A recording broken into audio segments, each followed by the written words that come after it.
Sister Louise, what do you think is Louise de Marillac's gift to the church? When we first ask that question, and when I first reflect on that question, it's always the same. What does a woman who lived and worked 350 years ago, a half a world away, have to say to anybody in the 21st century? And yet her world was not so different from our own. Her world was a world where the church was trying to adjust, to adapt after a council. For the French of 17th century, it was the Council of Trent. For us, it's Vatican II, and it's something that has taken a long, long time.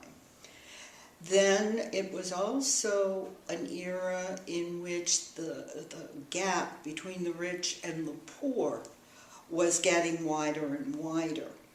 And an era in which government either could not or would not take care of those in need. And so she comes at a time when she is actually a challenge. She was a challenge for the church then, and she's a challenge for the church now. Because when she lived, it was an era in which, for the most part, wealthy women were decorative.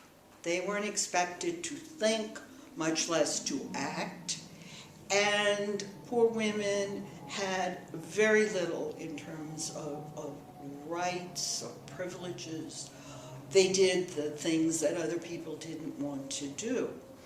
And so she comes along at a time when the active religious life, which we take for granted today, because it's the kind of life we know for most women in the consecrated life, was unknown. And she and Vincent de Paul and the first Daughters of Charity were flying blind, if you will. And the church wasn't at all sure just what these women were supposed to be doing, and whether it was proper or appropriate or whatever for them to be serving directly in the world, as they called it at that time. So it took two special personalities, Louise de Marillac and Vincent de Paul, to lead the church, not just religious life, not just service, but to lead the church forward in a recognition of its obligations to those in need. And she brought, at that time, an awareness of the role of women in that mission of the church. She was able to be a bridge between the very wealthy, who financed the works, and without which the works would not have existed, who collaborated personally in hands-on service with those works. But they did that with village girls, and this was a gap that was huge at the time. They never worked together.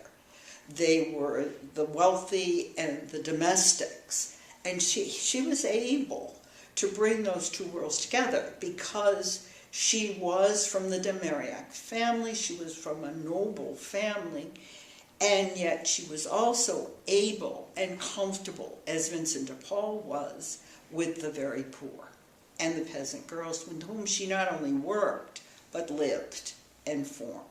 So she had a vision of religious life, or our particular form of active consecrated life within the church, but she always saw, as Vincent did, this as a work within and of the church. And she was, in her way, as the sisters were, as Vincent was, the face of the church.